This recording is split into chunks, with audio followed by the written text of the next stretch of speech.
Esta guerra lleva más tiempo que la mayoría de nosotros vivos. Dos pueblos, una misma tierra, un conflicto que parece no tener fin.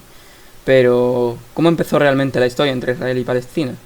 Hoy te lo explico en menos de 10 minutos, sin política, sin propaganda, solamente historia, de forma objetiva. Así que bienvenido a Locron Cronista y agárrate porque se viene un material bastante polémico. En el corazón de Oriente Próximo, entre el mar y el desierto, hay una tierra pequeña, pero con una historia que cambió el mundo. Una tierra que 3 religiones consideran sagrada, donde nació la fe y donde desde hace miles de años se repite la misma pregunta: ¿de quién es esta tierra? Hace más de 3000 años, según la Biblia, un pueblo llamado hebreo vagaba por el desierto en busca de una tierra prometida. Moisés, Abraham, David, Salomón, estos son nombres que forman parte no solo de la religión, sino también de la identidad del pueblo judío y de nuestro imaginario colectivo. En torno al año 1000 a.C. se establecieron en esta tierra los reinos de Israel y Judá, con Jerusalén como su capital espiritual. Pero con el tiempo fueron conquistados por los babilonios, por los persas, por los griegos y por los romanos. Fueron estos últimos quienes en el año 70 después de Cristo destruyeron el segundo templo de Jerusalén, el sitio neurálgico religioso del judaísmo. Así, la mayoría del pueblo judío fue dispersado por el mundo. A esto se le llamó la diáspora.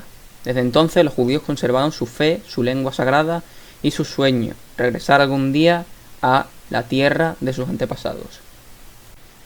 Pero mientras los judíos se dispersaban por el mundo, la tierra que dejaron atrás siguió siendo habitada. Allí vivieron los pueblos cananeos, los samaritanos, los bizantinos y más tarde, con la expansión del Islam en el siglo VII, llegaron los musulmanes. Las tribus árabes llamaron a la región Filastín. Jerusalén se convirtió en su tercer lugar más sagrado, desde donde el profeta Mahoma ascendió al cielo según el Corán. Así, con la conquista musulmana, nació una nueva identidad en la región, la árabe y la palestina, ligada a la lengua árabe, a su cultura y a la fe islámica. Durante siglos, judíos, cristianos y musulmanes convivieron, a veces en paz, a veces en conflicto, en esta misma tierra. En el siglo XVI, Palestina pasó a formar parte del Imperio Otomano. Durante 400 años fue una provincia más multiétnica y multirreligiosa. Pero hacia el siglo XIX algo empezó a cambiar. En Europa surgieron los nacionalismos. Los pueblos querían tener su propio Estado. Los judíos, cansados del antisemitismo europeo, comenzaron a soñar con regresar a su tierra ancestral. Así nació el movimiento político del sionismo, impulsado por un periodista llamado Theodor Herzl, quien escribió en 1896: los judíos necesitan un hogar seguro, y ese hogar es Palestina. A finales del siglo XIX, con el nacimiento de esta ideología, pequeñas comunidades judías empezaron a emigrar a la región, que en aquel entonces tenía una mayoría musulmana y lógicamente de etnia palestina. Los palestinos locales veían a los recién llegados con recelo, temiendo por perder la tierra que habían conservado durante más de 1000 años. Así, mientras el Imperio Otomano se hacía pedazos, dos identidades nacionales crecieron en paralelo: la judía, que soñaba con regresar a la tierra de sus ancestros, y la palestina, que temía ser desplazada por esta. En 1917, durante la Primera Guerra Mundial, el Imperio Británico derrotó al otomano y ocupó Palestina.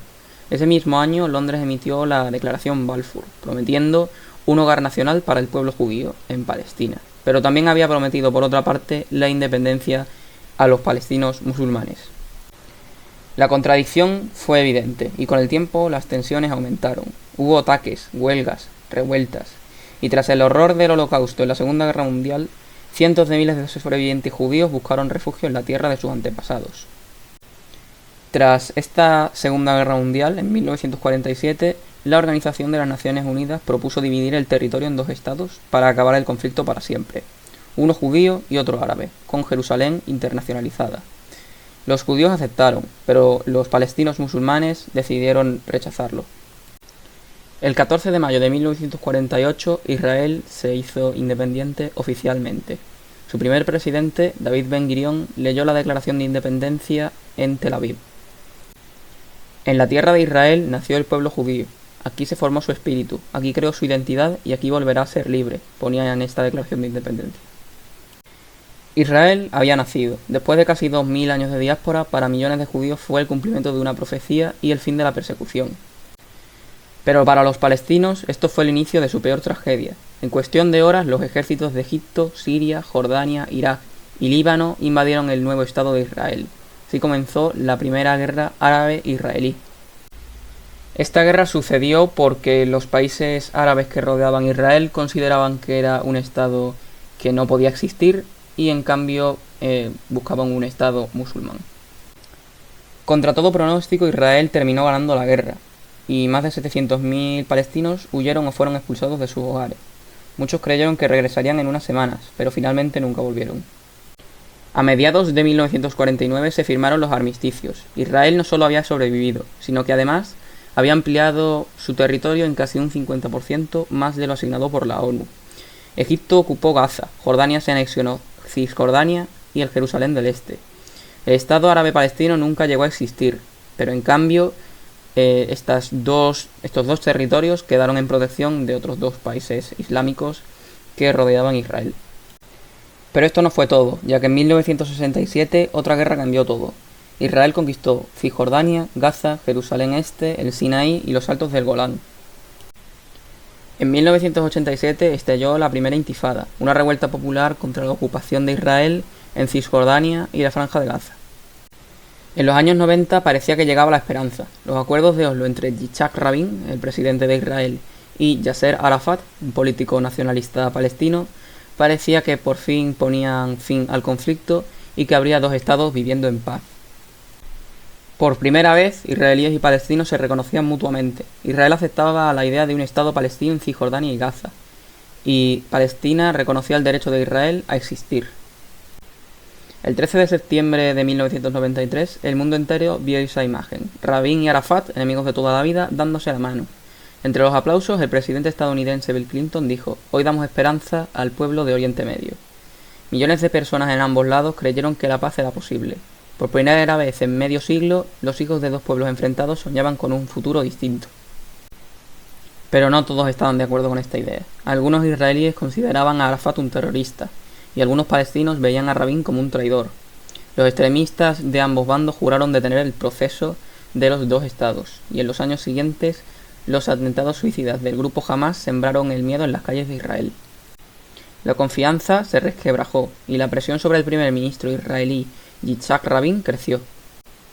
El 4 de noviembre de 1995, en Tel Aviv, decenas de miles de israelíes se reunieron en una plaza para reclamar la paz. Rabin, el presidente, subió al escenario. Él sonreía y pedía por la paz. Al bajar del escenario, un joven extremista israelí, Yigal al-Amir, se acercó entre la multitud y le disparó 3 veces. Yitzhak Rabin cayó al suelo y murió poco después. Tras su muerte, el proceso de Oslo empezó a desmoronarse. Nuevos atentados, nuevos enfrentamientos, desconfianza, en fin. Finalmente, el sueño de la paz cayó. Tras muchas protestas, en 2005 Israel se retiró de Gaza, pero en 2007 el grupo islamista Hamás tomó el control del territorio. Desde entonces, Gaza vive bajo el bloqueo de Israel. Israel dice que es por seguridad y los palestinos dicen que es un castigo colectivo. Y así, cada pocos años, la historia se repite: cohetes, bombardeos, muertes, treguas.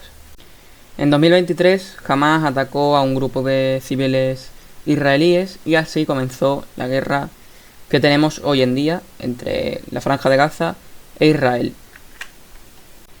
La verdad es que este conflicto, como todos, yo considero que es simplemente una cosa política y bueno, también histórica, pero que al final, por una cosa que no tiene nada que ver con la población, es la población la que sale mal parada y la que sale pagando, tanto de un bando como de otro. A mí eso, la verdad es que no me importa.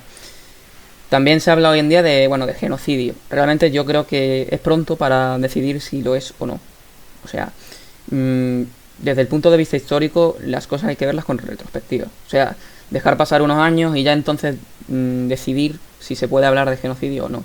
Pero realmente eso es lo que menos importa, porque si tú consideras genocidio o no, realmente da igual. La gente va a seguir muriendo y va a seguir mal.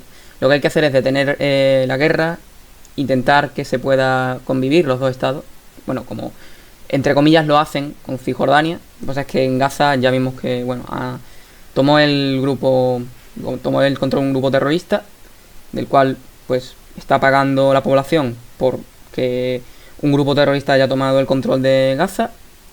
Y bueno, pues poco más. No sé, dejadme vosotros qué opináis, si creéis que podrá haber paz algún día. Y bueno, sin más que decir, me despido y pido que compartas este vídeo no para discutir, sino para entender el conflicto y entender lo que está pasando realmente. Porque muchas veces vemos en la televisión que uno tiene la culpa, otro tiene la culpa. Realmente lo importante en esta, como en todas las guerras, es que la población civil no se deje llevar por lo que quieran los políticos y que intenten mantener la compostura, ser objetivos entre, bueno, lo que se pueda, y pues mirar todo el conflicto tanto desde fuera como desde dentro con cautela para no, bueno, para no odiar literalmente a tu vecino y quererlo matar, que obviamente no tiene la culpa, es todo la culpa normalmente de los gobiernos, de los países, que bueno, hay una lucha de intereses y la población pues le pilla de por medio, como siempre.